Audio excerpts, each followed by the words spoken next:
El Real Madrid visitó Vallecas y, como viene siendo costumbre, no le gustó nada bajar al barro. Un 3-3 que no solo deja dudas, sino una certeza. Aquí ni juegan a nada, ni les dejan ganar. Defensa del videojuego, nervios, escándalo arbitral y un vestuario que salió con caras largas. Agárrate asiento porque esto va fuerte. Empecemos con el Real Madrid y su defensa de chiste que encajó 3 goles, 2 de ellos de cabeza, ojo, 2. El Madrid defendió peor que un equipo de barrio en la Copa del Rey. Ni Rüdiger, ni Fran García, ni Lucas Vázquez, ni Arda Güler, al que ojo le falta mucho trabajo defensivo. La banda derecha fue un agujero negro donde el Rayo hizo lo que quiso. El Rayo Vallecano aprovechó cada agujero con inteligencia y efectividad. Lo peor es que esto ya no sorprende a nadie. Con un 2-0 en contra y el Madrid agonizando, apareció Fede Valverde con un derechazo de larga distancia, de esos que sacan al Madrid del coma. El balón fue directo a la escuadra, inalcanzable para Batalla.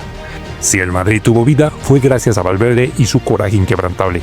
Y es que Valverde junto a Jude Bellingham son esos 2 soldados que van a cualquier guerra sin pestañear.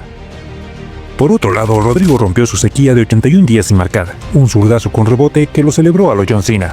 El brasileño necesitaba este gol como el comer, pero también lo necesitaba el equipo. Aunque con este nivel defensivo, un gol no basta. El Real Madrid estaba vivo, pero el Rayo nunca dejó de competir. Y lo más grave de la noche fue el penalti no pitado a Vinicius. Lo de Martínez Munuera no tiene perdón alguno. Penalti clarísimo que el árbitro ignoró y el VAR ni revisó. No por nada, el Real Madrid Televisión explotó llamando a esto la mugrienta Liga Negreira, al cual nos acoplamos y coincidimos. Y ojo, porque también hubo otro penalti a Arda Güler en la primera parte. Y por si fuera poco y tomad apunte de estas caras, tenemos que aguantar que en la transmisión televisiva Axel Torres y Carlos Martínez prefieran mirar hacia otro lado con frases como tal vez no lo ha visto o tal vez podía pitarse. Lo de siempre, árbitros que deciden ligas y periodistas que lo encubren. Se ha podido pitar, pero sí, cómo no. Ha tenido que tirar ahí de la lupa con nuestro compañero Oscar Largo al mando para poderlo ver claro. En el VAR evidentemente tienen la oportunidad de repasar toda la jugada, no media hora después, pero sí en los siguientes instantes, y no han debido apreciar este contacto. Tras el partido, los jugadores salieron del estadio cabizbajos y serios, conscientes de que dejaron escapar otra oportunidad de oro. No había palabras ni excusas, la sensación en el vestuario era de frustración, pero también de resignación.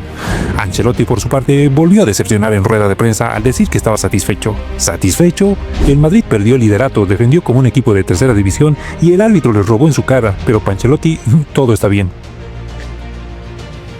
Y como detalle no menos importante y preocupante, y acá ojo mucho cuidado con el tema, el italiano fue visto con el labio muy inflamado, lo cual no pasó desapercibido para nadie, al que por cierto ya se le había visto con anterioridad con movimientos involuntarios en dicha zona.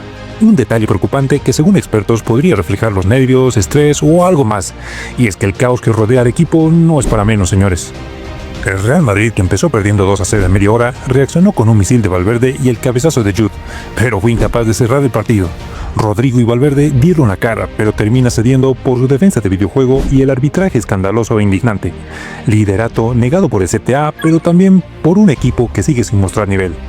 La liga está sucia y el vestuario lo sabe, y el Madrid está pagando caro su falta de carácter. Vallecas fue un infierno, pero el verdadero problema del Madrid está en casa. El arbitraje, la defensa y las declaraciones de Ancelotti son una combinación letal. La pregunta es, ¿hasta cuándo?